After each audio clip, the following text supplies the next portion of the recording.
जो बुक हमने तहरीर की वो अहम तरीन मगरबी ज़राए और मुमताज़ जामियात के पीर रिव्यूड मकाला जात से अखज़ की गई है।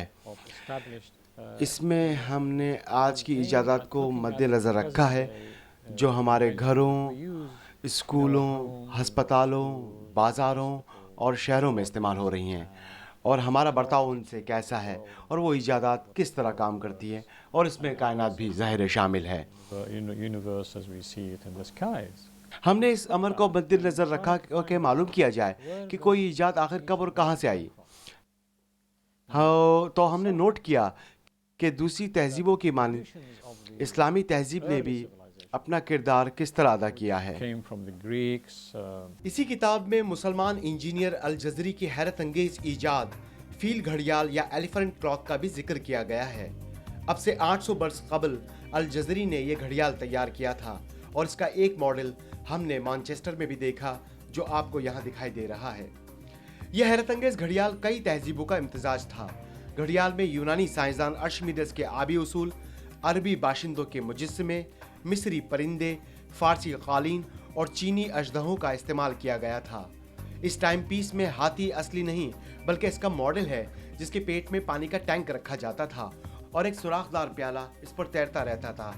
प्याले से बंधी डोरें ऊपर नीचे होती और घड़ियाल के मैकेनिकी निज़ाम को मुतहरिक करती थी।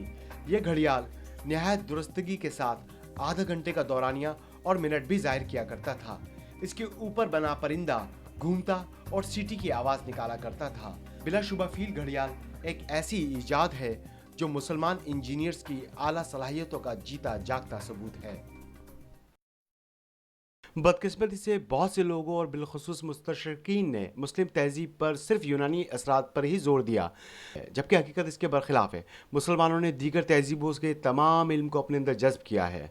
उन्होंने तमाम उलूम का मुताला किया और इस पर अपनी फ़िक्री इमारत कायम की और तरक्की हासिल की।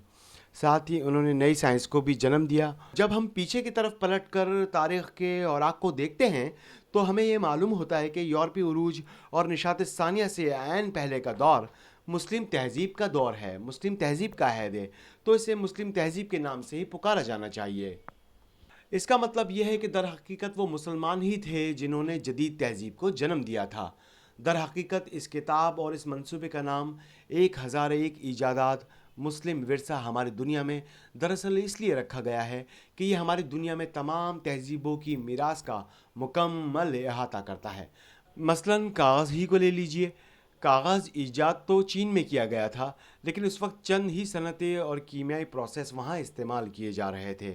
जब मुसलमानों ने इस पर गौर शुरू किया तो मुसलमानों ने इसे एक मुनज़्ज़म सनती अमल बना दिया। उन्होंने कई दरख्तों से मुनासिब छाल और गूदा हासिल करके कागज़ बनाया। यहाँ तक कि वो ख़ुदकार मशीनें भी इस्तेमाल किया करते थे जो पानी की क़ुव्वत से चला करती थी।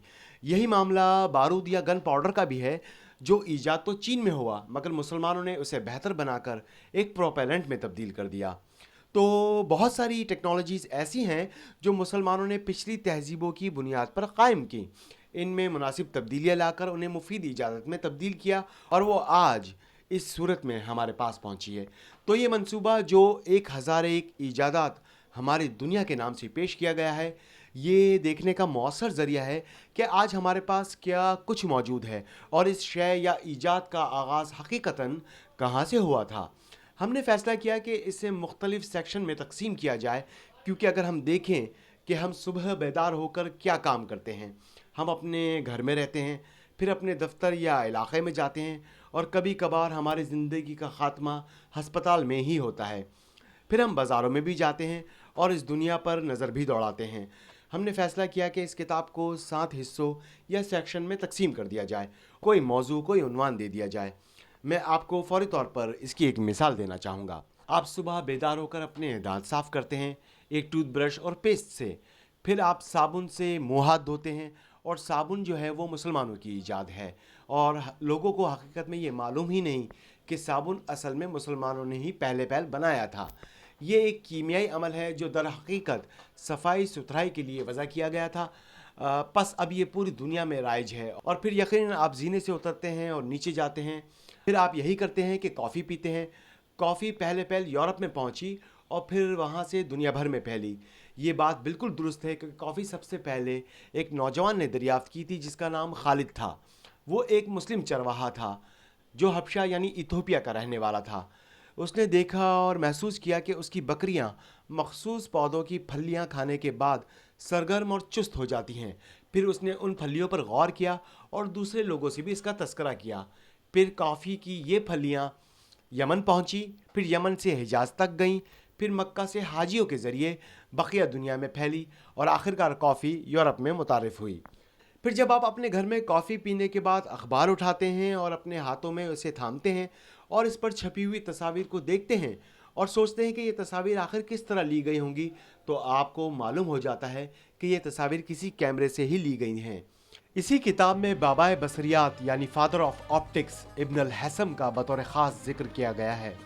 وہ ایک ممتاز فلسفی اور ریاضی دان بھی گزرے ہیں۔ آئینے سے منعکس ہونے والی اشعاع اور لطیف واسطے سے کثیف واسطے میں گزرنے والی روشنی کی شعاؤں پر انہوں نے انعکاس اور انعطاف کے اصول پیش کیے جو آج بھی آپٹکس کی بنیاد ہیں۔ ابن الحسم کا سب سے بڑا کارنامہ پن ہول کیمرے کی ایجاد ہے جس سے آج کے جدید کیمروں کی راہ ہموار ہوئی۔